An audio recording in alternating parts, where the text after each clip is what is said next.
कि एक माँ बाप मेहनत मजदूरी करके हल चला के अपने 4 संतानों का जीवन यापन करा देते हैं, लेकिन 4 औलादें जब उनकी हो जाएं तो उनको हफ्ते भर के लिए बांट देती है। आज का भोजन वहां, कल का वहां, 6 महीने का वहां, 1 साल का वहां। एक माँ बाप 4 बच्चों को पाल ले जाते हैं, लेकिन 4 बच्चों पर एक माँ बाप की सेवा नहीं होती। ओहो, आप तो परम ज्ञानी हैं। अब मुझे कुछ और जानना है, इस सृष्टि का भूगोल का खगोल का क्रम क्या है, क्या आप मुझे ये सिद्धांत समझाएंगे? तो संक्षिप्त में जो दिया है वो मैं आपको सुना रहा हूँ। कहा भूगोल खगोल का वर्णन जो राजन है ना, तो इस प्रकार है। ज्योग्राफी का सब्जेक्ट है, वो ध्यान से सुनना। भूगोल, ब्रह्मांड को जब ईश्वर ने निर्मित किया तो नवग्रहों की रचना हुई।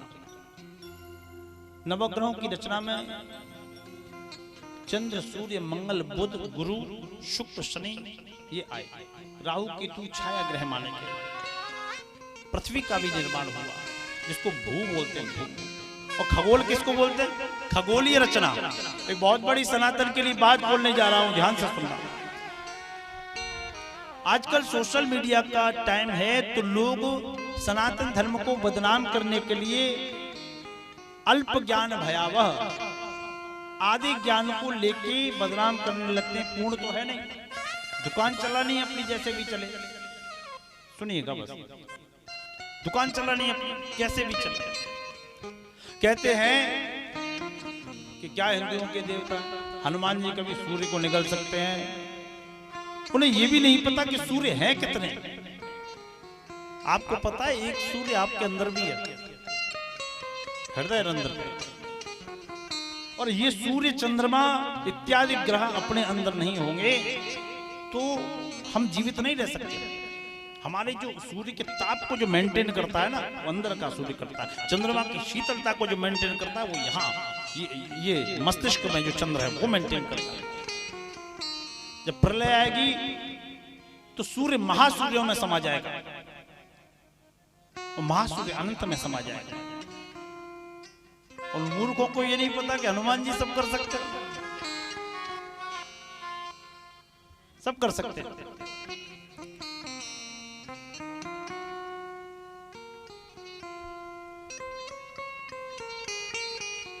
सूर्य की रचना, चंद्रमा की रचना कैसे हुई, ये भागवत जी में आया है।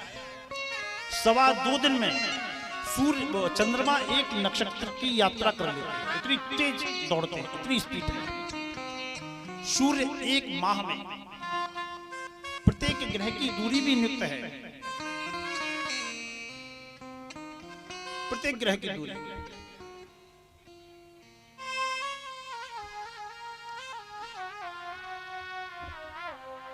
चौदह मिलियन के लगभग 14 मिलियन कुछ लाख दूरी पर सूर्य स्थापित है। किसने निकाली ये गणना? हमारे ज्योतिषियों ने, मनीषियों ने। ये खगोल है। भूगोल क्या है? भूगोल पृथ्वी है। पृथ्वी की रचना सुनिए। इस पृथ्वी पे असंख्य नदियां, असंख्य पर्वत का वर्णन आया, 7 द्वीपों का वर्णन आया। 7 द्वीपों में एशिया महाद्वीप और जम्मू द्वीप का वर्णन आया। जम्मू द्वीप के वर्णन में भारतवर्ष का वर्णन आया। भारत में असंख्य नदियां, असंख्य पर्वतों का वर्णन आया। और भारत का जो योजन है वो 1000 योजन का क्षेत्रफल बताया गया। इसमें पूर्व से पश्चिम की लंबाई 3328 किलोमीटर और उत्तर से दक्षिण की लंबाई 2914 किलोमीटर की बताई गई।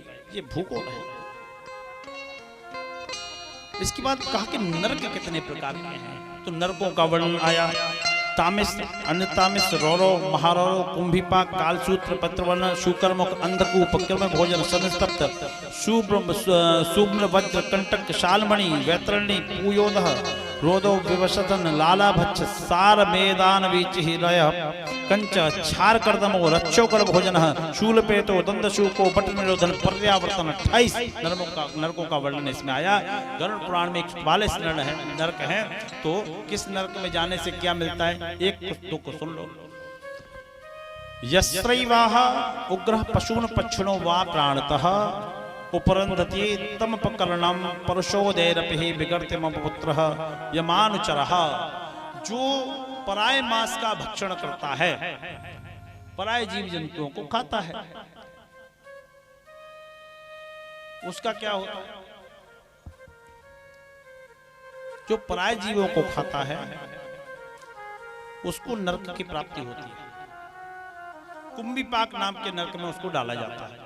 ये कुंभीपाक नाम का नरक क्या है? इसमें लोहे की बड़ी बड़ी कढ़ाइयां रखी हुई है,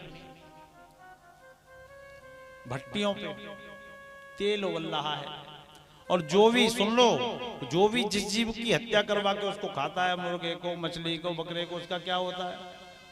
ये वर्णन है, हमने देखा नहीं है। कोई देख के आए तो हमें बता जरूर थे। हमने देखा नहीं है। तो उसमें उस जीव को डाला जाता है और पकौड़े की तरह तला जाता है। अच्छा, और जिस जिसको खाया है उसको बुलाया जाता है कि अब तुम बदला लो, ये कर्म भूमि है ना।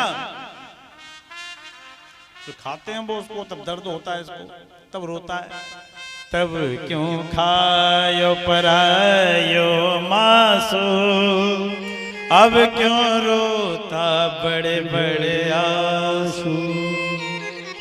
आदमी न जाने क्या क्या करता है। एक जालौन के संत बहुत अच्छा बोलते थे, कटोरो लेके फिरने, ये जालौन की देशी भाषा है, बुंदेलखंडी। कटोरो लेके फिरने नशा सीख लो जिन्ने। बहुत अच्छा सीखने को मिला मुझे, हमारे गुरुजी बताते थे, बहुत अच्छा सिखाया उन्होंने।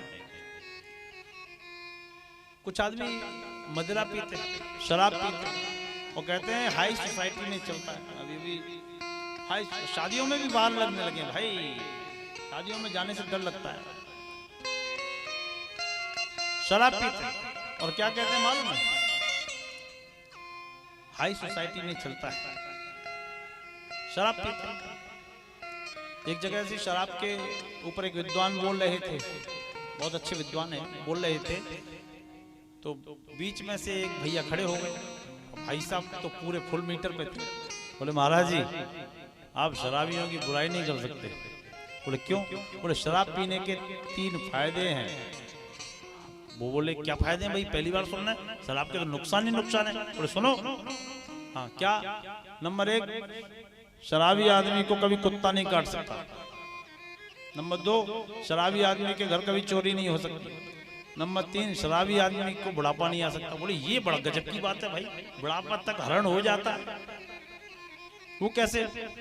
तो वो बंधु अपने मुंह से बोले महाराज, शराबी आदमी को कुत्ता नहीं काट सकता। क्यों? शराबी आदमी को कुत्ता नहीं काटता क्योंकि कुत्ता समझ लेता है ये हमसे भी बड़ा है, इसलिए नाली में पड़ा है।